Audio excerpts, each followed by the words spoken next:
Hi guys, Alan here in the shed as usual. So, what silly things we've been up to this week? Oh well. Where can I start? Right, first things first, I've bought myself a new second-hand loco, which you'll see in the film shortly. It's nothing to write home about, it's nothing flash. It just finishes the rake of coaches I had and it puts it right, okay? Secondly, I've been doing more work on the outside, so there'll be some more future updates on that, and I'm going to enhance it better than what it actually is now. I've done a mock-up of certain things, but I need a few more bits to finish it off. So that'll be in the next movie after this one. What else I've been doing? I've been playing a lot with the nuclear flasks and what have you. Doing a lot of running sessions. You'll see a bit of that in the film as well. And a very nice man asked me about the ramp. That's another issue. That I show you the ramp working. I knew it wasn't quite right, but I need to readdress it.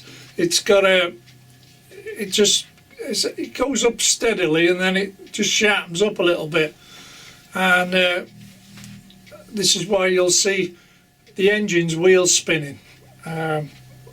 Steam engines won't go up there because as it hits the little step in it, the wheels are off the floor, so I'm not getting all three axles gripping. You only end up with one or two depending on how it hits the ramp. But I need to get that addressed, but it's awkward because I've got to lean across all this piece here and all the lights are. But getting it out, that's one thing. And putting it back's another. But that's all the good funds about the modelling, isn't it? Making improvements, making it better. What else is it? There's been such a lot going on with different people, one thing or another. I best get around to this. Now I need to do a shout out for March West Junction TMD. And the reason why, he's got a fabulous layout, fair dues. It's sort of two layouts in one. He split the layout with a scenic break right down the middle of the layout, so you got one type of layout on one side, then another type of layout on the other side. Jesus, mine's going faster than my mouth here. So it's basically two layouts in one, and that's March West Junction TMD, and he's a great guy, and as far as I'm aware he's called Andy. I thought it was David, then it was, oh god, it doesn't matter anyway. But he actually goes to my model shop when he's up this way, and he tells it in his film. That shop I go to is absolutely amazing, but it changes from day to day. You can't put it all on the website because his turnover in second-hand stuff is phenomenal, absolutely phenomenal. And that's the reason why I ended up with this loco.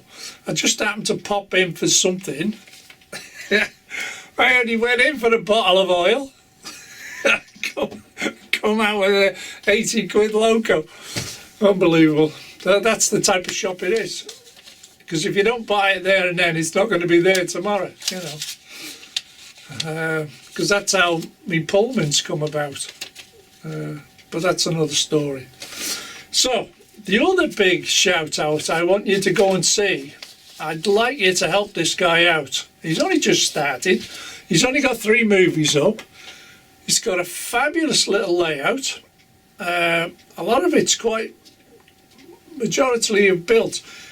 I must say it's rough round the edges, okay, but he's addressing that as he goes along. But what he has done is absolutely superb. He's done a town scene, brilliant. You know, when you do a town scene, you've got a street and you put a bus stop in. How many of you actually put a crowd waiting for a bus? He's done it. It's brilliant. And the high street's absolutely stunning. And where he gets his vans and trucks from, I don't know. Never seen it before. Proper bin wagons and everything. Oh, it's fabulous stuff. Anyway, the name of it is Warwick Road Modern Image Layout. Warwick Road Modern Image Layout. You've got to go and see it. And appreciate it if you subscribe to him. I think he's one to watch for the future. Nice guy again. So if we can help him out, fair dues, give him our support. So, back to me again. So what's this all about, this one? Well, it's about running my new loco. Then I'm going up and down the ramp a couple of times with the two types of loco with sound. And then I do some running shots. And then you get an overall view of this to end. Now, the other thing I was looking at was this dock area behind me here. I looked into revamping that, rip it out, start again, because I've got several sidings in there, as well as the dock and the crane and what have you. I was thinking of making a naval dry dock, Royal Navy dry dock with a nuclear submarine. I'm glad I'm only at the thinking stage, so I started doing some research on it. Oh my God. To get a submarine in the right scale, which is the one you can only get is ones, you can get them in various sizes, but a nuclear submarine, you need it in 1/72nd scale, 1/72, because the layout's 1/76, isn't it? So the closest you can get to it is 1/72.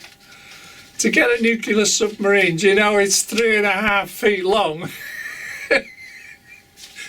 And the prices went from a cardboard flat pack, like a Metcalf build, yeah? That was 60 quid just in cardboard, to a radio controlled one, which was in excess of £200, depending on what you wanted on this submarine to get the right size. And then there was a specialist company out there that made submarines. £763 each. That will gather dust first before I spend that type of money on a static submarine just to make it look good, you know? Christ, the whole of that train and 3 locos wouldn't cost that much. Oh my God. Well, there you go. And there's another thing about, well, yeah, I was going to build that, and then I got this keyring thing from Aussie Man. So some of you might know about Aussie Man, and apparently I played a few things to Susanna. That brings me on to another thing. She says it's politically incorrect, you can't play that. So the closest bit I can get is this.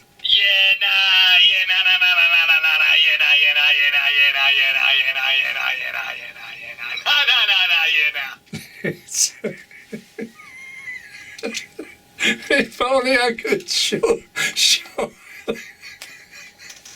if only I could show you what's on this. I daren't play it, I'd get thrown off YouTube. But if you want to see it, Aussie Man, yeah, Aussie Man. Just type it on YouTube.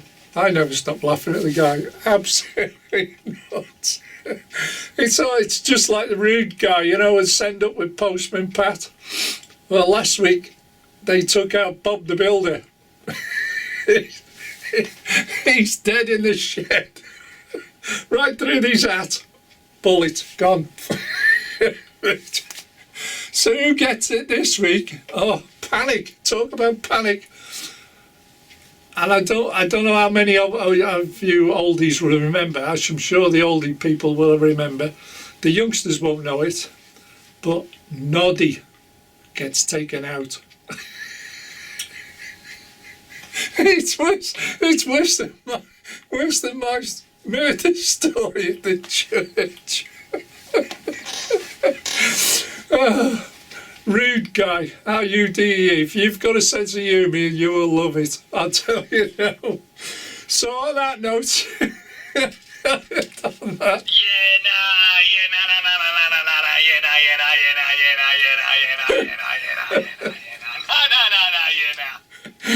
it's bye from Alan. Enjoy the film. See you in a bit. Anyway guys, there's the new toy I bought this week. A lot of you may recognise it.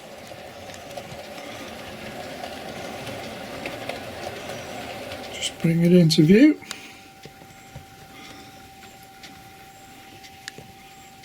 And it's a Bachmann Class 57 in the Virgin livery, to go with my West Coast coaches, as you can see, so that I don't have to get rid of the coaches now. I've got an engine to pull the coaches, and I've been looking for one of these for a long time. I just happened to pop into the model shop, and if I zoom in on the number, there you go, 57301. And as you can see, it's Scott Tracy,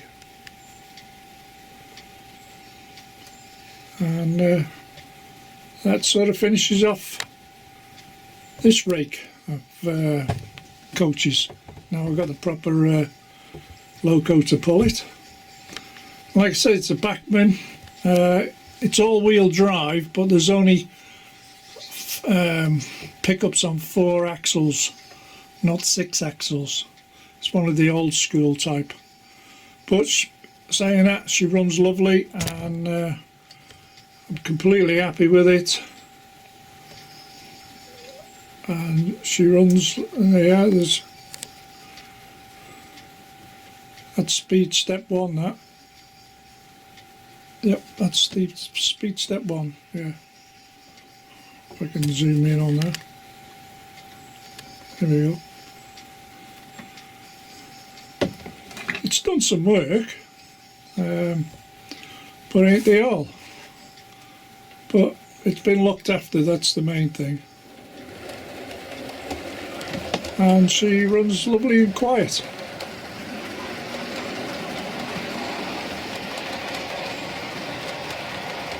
Well pleased. Very reasonable price as well.